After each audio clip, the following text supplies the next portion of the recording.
Already, rural residents have to travel twice as far to get to a hospital as folks who live in cities.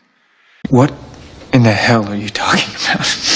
Which is partly why trauma patients in rural areas are twice as likely to die before they get to a hospital. And more would close. Not a joke, more would close. Couldn't stay open. If our Republican friends get their way, more rural hospitals will shut down and the problem will even get worse. So I don't want to hear about they value rural America. This show is some freaky shit. You disgust me. How can you live with yourself? If they get their way, seniors and people with disabilities could lose access to home health care, and with it, the ability to stay in their homes, which, by the way... What did he say? Scares the shit out of me. Shows it extends life of the people. People would much rather stay, if they could, just with a little bit of help in their own homes, rather than go to a home. Oh, really?